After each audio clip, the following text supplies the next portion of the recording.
ಕರ್ನಾಟಕದಲ್ಲಿ corona ರೂಪಾಂತರಿ JN1 ಅಬ್ಬರ ಶುರುವಾಗಿದ್ದು ರೂಪಾಂತರಿ JN1 ಕಟ್ಟಿ ಹಾಕೋದಕ್ಕೆ ಸರ್ಕಾರ ಸರ್ವಸನ್ನದ್ಧವಾಗಿದೆ.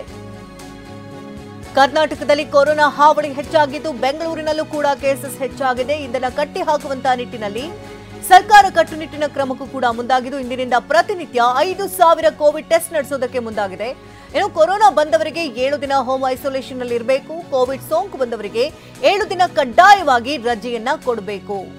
ಕೊರೋನಾ ಲಕ್ಷಣಗಳೇನಾದ್ರೂ ಇದ್ರೆ ಅವರು ಮನೆಯಲ್ಲೇ ರೆಸ್ಟ್ ಮಾಡಬೇಕು, ಮನೆಯಲ್ಲೇ ಇರಬೇಕು ಅಂತ ಹೇಳಿದೆ. ಇನ್ನು ಸೋಂಕಿನ ಲಕ್ಷಣ ಇರುವಂತ ಮಕ್ಕಳನ್ನ ಶಾಲೆಗೆ ಕಳಿಸಬೇಡಿ ಅಂತ ಸೂಚನೆಯನ್ನ ಕೊಡಲಾಗಿದೆ. ಇದರ ಜೊತೆಗೆ ಆರೋಗ್ಯ ಸಿಬ್ಬಂದಿಗೆ ಫ್ಲೂ ವ್ಯಾಕ್ಸಿನ್ ಕೊಡೋದಕ್ಕೂ ಕೂಡ ನಿರ್ಧಾರವನ್ನ ಕೈಗೊಂಡಿದ್ದಾರೆ. ಇನ್ನು ಬೂಸ್ಟರ್ ಡೋಸ್ ಏನಾದ್ರೂ ಅಗತ್ಯವಿದ್ದವರಿಗೆ ವ್ಯಾಕ್ಸಿನ್ ಅನ್ನ ಕೊಡಲಾಗುತ್ತೆ. ಕರ್ನಾಟಕದಲ್ಲಿ ಕೊರೋನಾ ಆರ್ಭಟ ಮುಂದಾಗಿರೋದ್ರಿಂದಾಗಿ ಕಟ್ಟುನಿಟ್ಟಿನ ಕ್ರಮಕ್ಕೆ ಸರ್ಕಾರ ಮುಂದಾಗಿದೆ. ಕೊರೋನಾವನ್ನ ಕಟ್ಟಿ ಹಾಕುವಂತಹ ನಿಟ್ಟಿನಲ್ಲಿ ಸರ್ಕಾರ ಸರ್ವಸನ್ನದ್ಧವಾಗಿದ್ದು ಇಂದಿನಿಂದ ಪ್ರತಿನಿತ್ಯ 5,000 ಕೋವಿಡ್ ಟೆಸ್ಟ್ಗಳನ್ನು ಕೂಡ ಮಾಡಲಾಗಿದೆ. ಕೊರೋನಾ ಬಂದವರಿಗೆ 7 ದಿನ ಹೋಮ್ ಐಸೋಲೇಷನ್ ನಲ್ಲಿ ಇರಬೇಕು. ಅವರು ಜೊತೆಗೆ ಕೋವಿಡ್ ಸೋಂಕು ಬಂದವರಿಗೆ ಕಡ್ಡಾಯವಾಗಿ 7 ದಿನ ರಜೆಯನ್ನ ಕೊಡಬೇಕು. ಇನ್ನು ಕೊರೋನಾ ಲಕ್ಷಣಗಳೇನಾದ್ರೂ ಇದ್ರೆ ಅವರು ಮನೆಯಲ್ಲೇ ಇರಬೇಕಾಗುತ್ತೆ. ಇನ್ನು ಸೋಂಕಿನ ಲಕ್ಷಣ ಇರುವಂತಹ ಮಕ್ಕಳನ್ನ ಯಾವುದೇ ಕಾರಣಕ್ಕೂ ಕೂಡ ಶಾಲೆಗೆ ಕಳಿಸಬೇಡಿ ಅಂತ ಸೂಚನೆ ಕೊಡಲಾಗಿದೆ.